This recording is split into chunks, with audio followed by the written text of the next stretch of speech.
test is whether Mr. Mensel's opinion regarding impairment or any other matter would substantially assist the jury.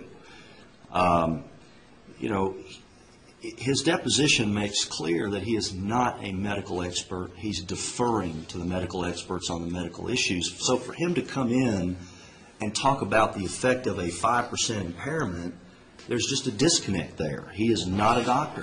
If Mr. Freeman wanted to flesh out the 5%, he should have asked Dr. Howell about that, or one of the other two doctors who's testified in this case. But as it is, the medical record just indicates that that is the number, with no testimony otherwise. So for those reasons, we believe it is appropriate to exclude his testimony. I think you've raised sufficient concerns that I want to have further inquiry into this, but I do believe the appropriate way to do it is a jury out of voir dire of the expert so that he's actually here and can respond to the questions. For example, I have not seen this affidavit that was, there's no reason for you to necessarily file it with me, but I don't know if you'll file it with the court or not. I did, Your Honor, and I had asked the clerk to provide that to you yesterday afternoon. We'll try and find that then in the meantime and have that available, but I'd like to hear his testimony under oath outside the presence of the jury before he's offered as a witness, so I can make my ruling on that. So I'll reserve ruling on Dr. Is it Mr. or Dr. Menzel? Mr. Menzel. And Mr. Freeman, let me know in advance when it looks like we're going to bring him in, because I would assume this would be at least probably a 30-minute voir dire period examination. And so I don't let the jury just cool their heels. I'll try and coordinate that with another break or a lunch break, or maybe we'll end early one day and take him up late in the afternoon. I plan on having him here middle of the afternoon, and I can change that around. Okay. All right, next one I have deals with liability insurance. Yes, Your Honor. I don't know if there's any objection to that. There's a tape, surveillance tape, that mentions the carrier on the tape at the very front, and that was one of my concerns, that if that tape is played, that portion not be played, and I'm not really sure what Mr. Freeman's position on that is, so I'll just let him address it. Is opposed? It is, and I simply put, Your Honor,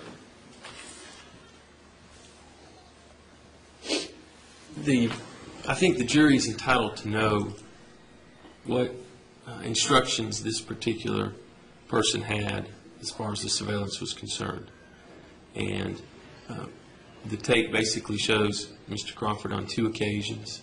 I don't know if there were any other occasions that this gentleman came out and videotaped Mr. Crawford. I don't know if he viewed him doing other things and chose not to record that. There are a lot of issues that are unknown, and I don't know how to deal with that issue until I can question that particular person as to his instructions, who hired him, what were the parameters of his work, and so forth. And to the extent that that brings in the identity of an insurance carrier or an adjuster or something like that, I don't think the court should exclude that. I mean, the rules are that insurance shouldn't be considered by the jury to determine whether it's more likely or not someone was at fault or not at fault, and that doesn't really play into this case since liability is admitted. And I think an instruction by the court would be sufficient to deal with that issue if an issue arose. So I would prefer to just see how the case progresses rather than for the court to make a general ruling on that issue at this time. Well, what's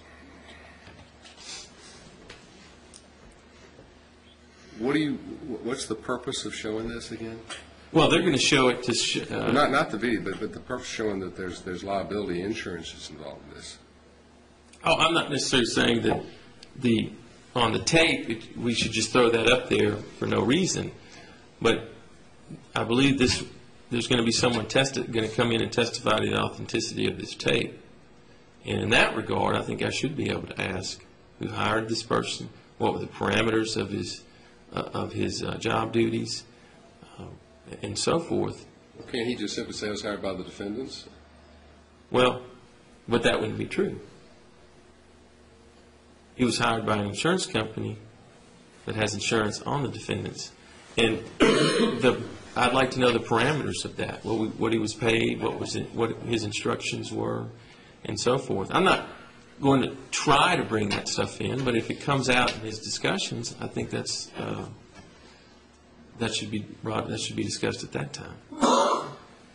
Is there any other area in which the existence of liability insurance would be appropriate to be introduced in evidence that you believe?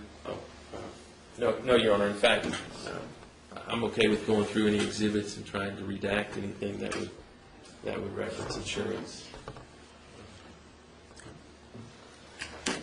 That's the only one I know of is the video, Your Honor, and I would just say that there is no legitimate purpose, and if the court feels that there might be, then a jury out hearing might be appropriate on that issue. But I don't believe it would be appropriate for Mr. Freeman to be able to just start asking about that in front of the jury. I'm going to grant the motion limiting. I can, if there's any probative value to asking of the individual who's going to authenticate the tape that they were hired by an insurance company, it is substantially outweighed by likelihood of unfair prejudice and jury confusion in this matter. You may certainly ask questions. Were you paid? How much? What were the parameters of your work? What were you instructed to do? Did they tell you to only film 15 minutes or to turn the camera off if he seemed to be having difficulty? Or you can ask questions like that. The way this has always been handled before is just simply, if it's not brought out by Mr. Gilmore in his examination that the lady or gentleman was hired by the defendants, you may ask questions, well, who hired him? So the jury doesn't believe it's just some independent, unconnected person who's taking these films, but he or she is permitted to answer by simply saying it was hired by the defendants. Because it's clear to show that person was an employee of the defense on this. Okay. Your Honor, I had a motion in limine on excluding evidence of negligence. I'm not sure there's any opposition to that. No, there isn't, Your Honor. Okay. That's agreed. Next one I had is this arson conviction. Okay. Your Honor, on the arson conviction, there are basically two issues. One issue is whether it, and I think this is very, very clear, that it comes in to the extent that Mr. Crawford either concealed it, attempted to conceal it, or was untruthful about it in the course of this litigation. I just don't see any question there because it goes to his credibility. The perhaps tougher issue is whether it comes in, even if he had been completely candid about it in this case, said, yes, in his deposition, I was convicted or pled guilty to arson in 1983, then would it come in and of itself, since it is over 10 years old, because of the nature of the crime?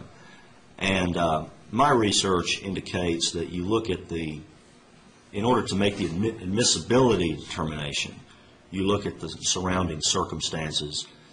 And I have filed a brief and have refined my analysis a little bit since filing that. And I think the key fact that we have learned from the criminal transcript and the criminal trial of the arson is that Mr. Crawford had increased his insurance policy from approximately $50,000 to approximately $100,000 30 days before the fire started, and then has pleaded guilty. And the other thing you look at is the elements of the statutory offense in Kentucky, which even in what he pled to, the third arson in the third degree, it does contain an element of intentionally starting a fire.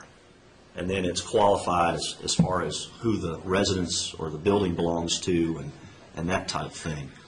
But I believe that it's appropriate for the court to look at those circumstances and to determine that because of the nature of the crime itself, that it is admissible under Rules 608, 609. But the other question, I think, is a lot clearer, which is if he was untruthful about it, or if there's an issue about that in this case, then that comes in on his credibility. Well, is it your position you think you can inquire into underlying facts of the conviction, or that he was attempting to, you mentioned he'd increased his insurance and things like that? The case that I cited in my brief seems to suggest that. But it's not clear whether that has to do with the court's inquiry into probative value or something that the jury can hear. One way to look at that would be that that's something for the court to consider on probative value, and then if it does come in, then it would just come in as an arson in 1983, period.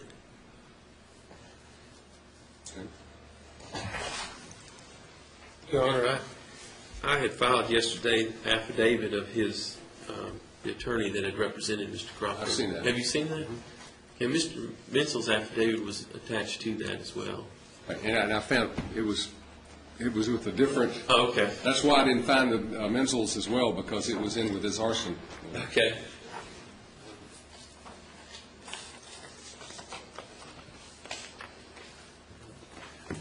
We don't, or at least I don't dispute the fact that Mr. Crawford was not forthcoming with this arson plea of guilty. It was not something that I was aware of. And quite frankly, I can understand why that was something he didn't necessarily want to share with me or anyone else. This issue happened over 20 years ago. And Rule 609 makes clear that the court should not allow these types of issues to come in into evidence if it's been more than 10 years. And this idea that Mr. Gilmore says this is probative of something, Your Honor, this is a car wreck case. It's a rear-end case. We have medical testimony from Dr. Howell that says he has a 5% impairment. There's evidence that he developed these symptoms after the accident and had no symptoms like this before. That's what this case is about. It's about whether or not Mr. Crawford is entitled to compensation for being in a car wreck. It has nothing to do with anything that happened 20 years ago. And this idea that he raised his insurance limits from $50,000 to $100,000, if that's going to be an issue, then we need to talk about how much money Mr. Crawford had in the bank at the time. I mean, if he's allowed to testify on this issue, he'll tell you he had $30,000 in the bank. And that, so I think we're getting into extrinsic areas here that I'm not sure the rules provide for. But I think this is an attempt by Mr. Gilmore to influence the jury inappropriately. It's as simple as that, Your Honor. And I hope that you have looked at Mr. Buck's affidavit, and that sheds light, at least to some degree, as to the circumstances involved with the plea. And he sets out the circumstances and what was going on. And if the court recalls from that affidavit, Mr. Buck made clear that